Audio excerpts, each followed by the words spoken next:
Buenos días, hermanos, tardes o noches, en el momento que lo esté viendo. Estamos en la semana 6, día 1. Fue triste, pero tu disciplina me hizo volver. Comenzamos con la lectura. Algunas personas, ya siendo cristianas, se han alejado de Dios por algún motivo, ya sea por inmadurez, por rebeldía, por frialdad o por otro motivo.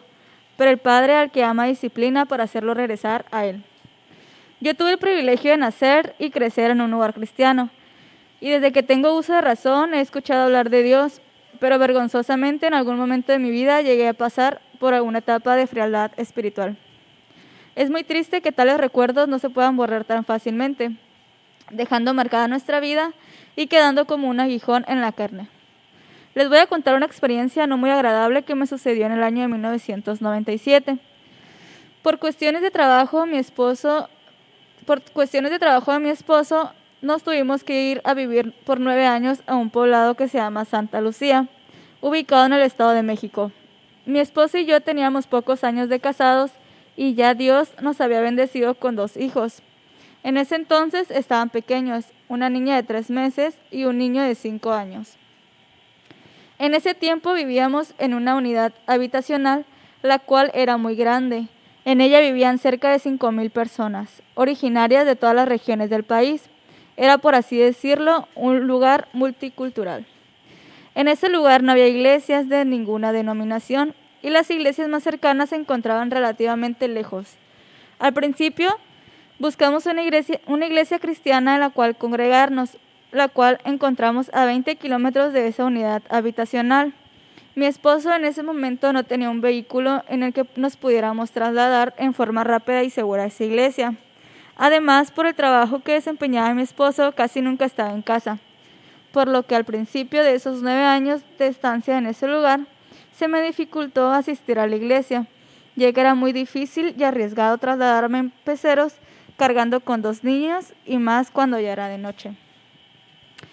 Aunado a lo anterior, el peor error que pude cometer es que en lugar de mantener mi relación con Dios de cualquier otra forma, por ejemplo, leyendo la Biblia, escuchando devocionales, viendo predicaciones en la televisión, ocupada en la oración, etc., hice lo contrario. Traté de saciar la soledad que sentía buscando la compañía de mis amigas de ese lugar. En ese momento de mi vida me estaba enfriando espiritualmente por 2 razones. Una es que me estaba alejando de Dios cada día por la falta de comunión con Él, y la otra es que llegué a integrar un grupo de personas que no conocían de Dios y ni siquiera querían conocerle, las cuales vivían conforme al mundo.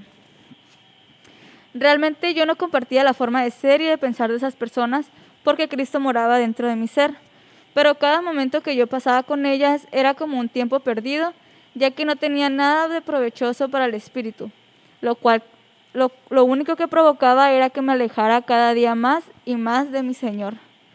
Después de un tiempo me empezaron a ocurrir ciertas situaciones desagradables, afectando de alguna manera mi relación matrimonial y hasta el punto de casi perder la vida en alguna de ellas.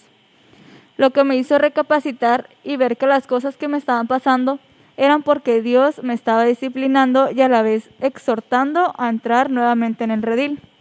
Lo que me hizo clamar a Él y pedir perdón por mis faltas. A los pocos días de tener ese reencuentro con el Señor, Dios proveyó de recursos económicos y mi esposo pudo comprar un carro en el que podía estar asistiendo a la iglesia en forma regular, siempre acompañada de mis 2 hijos, los cuales pudieron seguir creciendo en un ambiente cristiano.